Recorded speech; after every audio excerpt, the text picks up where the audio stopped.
Sadio Mané, la star d'Al Nassr, a véritablement joué un vilain tour à Karim Benzema cet été.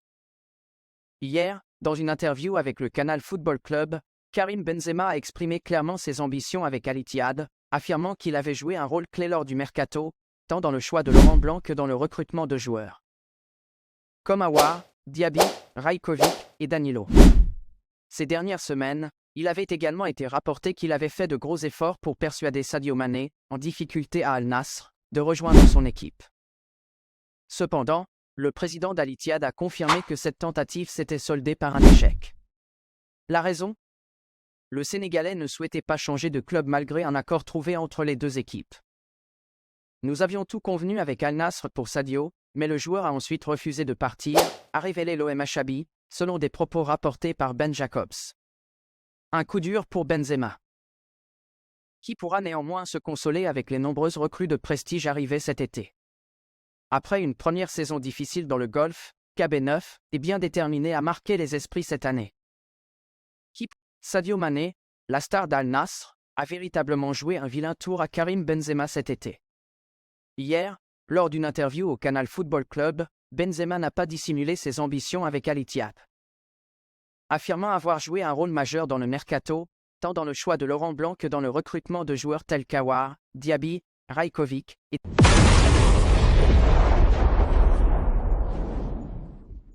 El Hadji Diouf, ancien attaquant sénégalais et membre de la cellule technique de la sélection nationale, a exprimé son approbation.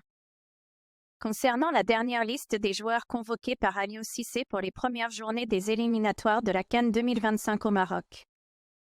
Invité à l'émission Sport à la Une sur la TFM, El Hadji Diouf, qui connaît bien les exigences du haut niveau, a souligné que le sélectionneur des Lions s'inscrit dans une logique de continuité, en s'appuyant sur des joueurs qu'il connaît bien et avec lesquels il a partagé de nombreuses batailles. Selon le double ballon africain, cette continuité est essentielle pour aborder des matchs aussi importants que ceux des éliminatoires de la CAN. Aliou Cissé a choisi de faire confiance à des joueurs expérimentés, des cadres de l'équipe nationale qui ont l'habitude de ces grands rendez-vous. Il est important de s'appuyer sur des hommes en qui l'on peut avoir confiance lorsque l'on se prépare pour des défis de cette envergure. Il a également ajouté que, si c'était lui qui avait été à la place d'Aliou Cissé, il aurait adopté la même approche. Pour lui, le fait de choisir des joueurs avec lesquels Aliou Cissé a déjà cheminé et mené des combats difficiles est une décision judicieuse. Dans une équipe nationale, il est normal d'avoir des cadres autour desquels s'articule le collectif, tandis que les jeunes talents continuent d'intégrer progressivement le groupe. Aliou Cissé est dans son rôle en privilégiant cette stratégie, a conclu El Hadji Diouf, montrant ainsi son soutien total au sélectionneur.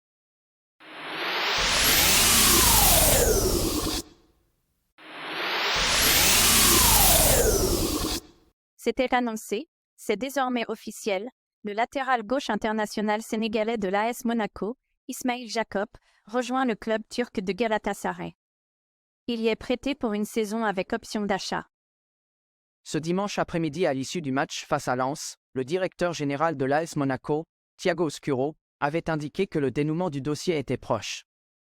Cette fois-ci c'est fait. Le latéral gauche monégasque Ismail Jacob rejoint Galatasaray et le championnat turc. Autorisé à voyager sur les bords du Bosphore pour finaliser les derniers détails de la transaction le week-end dernier. L'international sénégalais rejoint le club stambouliote sous forme de prêt avec option d'achat. Le coût de l'opération atteint les 10 millions d'euros avec les bonus.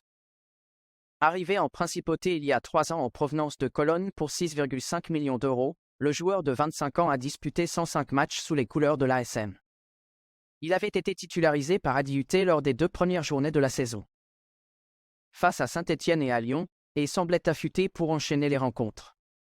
Il va désormais découvrir un nouveau challenge chez les 100 et or, avec lesquels il disputera l'Europa League cette saison, et sera en concurrence avec le jeune Danois Elias Schöller, 21 ans, arrivé cet été du FC Copenhague.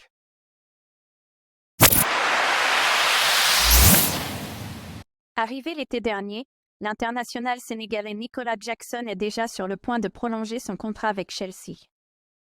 Les Blues s'apprêtent à sécuriser Nicolas Jackson. 1 an après l'avoir recruté avec un contrat longue durée jusqu'en juin 2031, Chelsea va bientôt étendre l'engagement de l'avant-centre des Lions du Sénégal, 14 sélections, jusqu'en juin 2033. ce qui porterait la durée totale à 9 ans. Je peux confirmer que nous envisageons de prolonger le contrat de Nicolas Jackson jusqu'en juin 2033 dans un avenir proche, a déclaré l'entraîneur Enzo Maresca lors d'une conférence de presse après le match nul de son équipe contre Crystal Palace, 1-1, dimanche, lors de la 3e journée de Premier League. Considéré comme un pilier pour l'avenir du club, l'ancien joueur de Villarreal a inscrit le premier but pour son équipe à la 25e minute, concluant une contre-attaque fulgurante.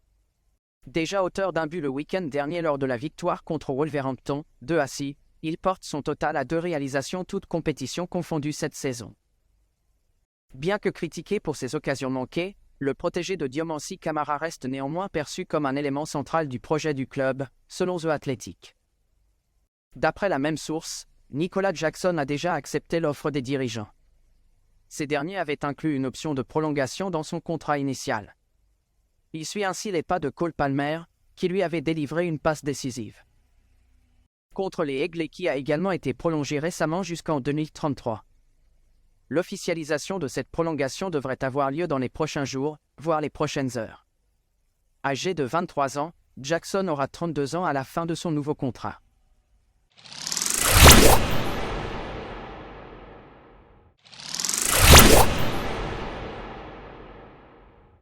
Pape Matar Sarr exprime sa gratitude envers Sadio Mané.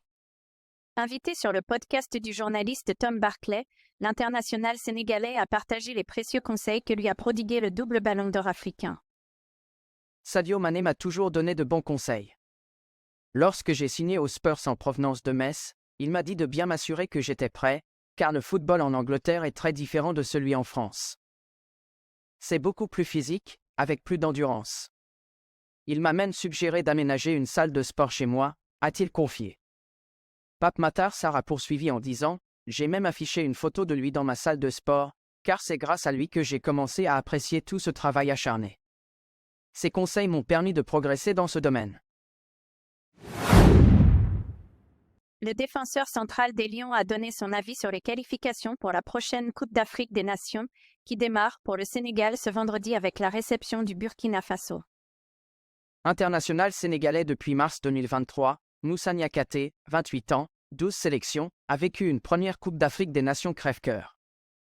Pourtant auteur de bonnes prestations en Côte d'Ivoire en janvier dernier, le nouveau défenseur central de l'OL avait malheureusement raté son tir au but en 8e de finale, synonyme d'élimination face aux éléphants, futurs vainqueurs. De quoi avoir l'envie de se racheter dès que possible.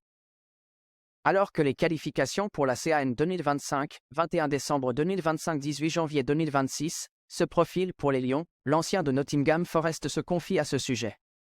Je suis très content de pouvoir ses coéquipiers, revoir. On est une famille.